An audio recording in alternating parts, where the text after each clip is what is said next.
पुढची बातमी ठाण्यामधून आहे। ठाण्यातल्या गावदेवी भाजी मार्केट इमारतीला आग लागली। पहाटे 3 वाजता आग लागल्याची माहिती मिळते। आगीवर नियंत्रण मिळवण्यात अजूनही यश आलेलं नाहीये।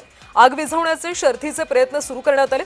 अग्निशमन दलाच्या 3 गाड्या घटनास्थळी दाखल झाल्यात। आगीचं कारण अद्याप अस्पष्ट आहे। आग विझवताना अग्निशमन दलाच्या 2 जवानांसह 3 जण जखमी झाल्याची माहिती आहे।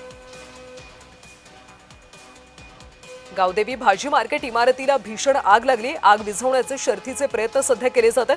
पहाटे 3 वाजता आग लागली, मात्र आग अजूनही विझलेली नाहीये। आणि या संदर्भात अधिकची माहिती घेऊयात आमचे प्रतिनिधी कुणाल भोईटे यांच्याकडून। कुणाल, पहाटे 3 वाजता आग लागली होती, अजून सुद्धा आग विझलेली नाहीये, सध्या काय परिस्थिती पाहायला मिळते?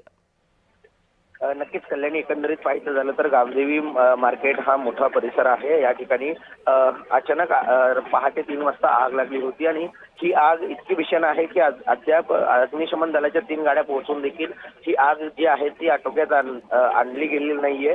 त्या ठिकाणी आग आटोक्यात आणण्याचे शर्थीचे प्रयत्न जे आहेत ते अग्निशमन जवानांकडून सुरू आहेत। मात्र या भीषण आगीमध्ये अग्निशमन दलाचे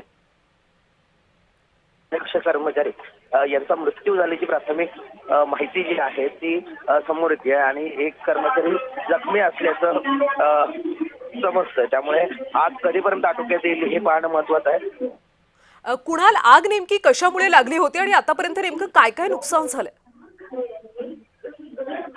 गावदेवी मार्केटमध्ये जे काही दुकानं आहेत या दुकानांचं मोठ्या प्रमाणात नुकसान झालेलं आहे। मात्र आगीचं कारण जे आहे ते अद्याप स्पष्ट असल्याचं सांगण्यात येत आहे। कल्याणी, कुणाल, तुम्ही ज्या पद्धतीने म्हणालात की एका अग्निशमन दलाच्या अधिकाऱ्याचा मृत्यू झाल्याचं सुद्धा कळतंय, त्यामुळे याची भीषणता सध्या कळते। सध्या आता काय नेमकं पाहायला मिळते? अग्निशमन दलाकडून काही माहिती देण्यात आली आहे का? अग्निशमन दलाकडून अद्याप कोणतीही माहिती देण्यात आलेली नाहीये। फक्त आगीवर नियंत्रण मिळवण्याचं काम जे आहे ते अग्निशमन दलाचे कर्मचारी करतात। मात्र हेच काम करत असताना अग्निशमन दलाचा एक कर्मचारी हा याचा मृत्यू झालेला आहे। त्याचप्रमाणे एक महापालिकेचा सुरक्षा रक्षक आहे, त्याचा देखील मृत्यू झाल्याची माहिती समोर येते। कल्याणी, कुणाल, धन्यवाद या सगळ्या सविस्तर माहितीसाठी। तर पहाटे 3 वाजता गावदेवी भाजी मार्केट इमारतीला भीषण आग लागली, अजून सुद्धा आग आटोक्यात आली नाहीये। अग्निशमन दलाकडून आग विझवण्यासाठी शर्थीचे प्रयत्न केले जातात।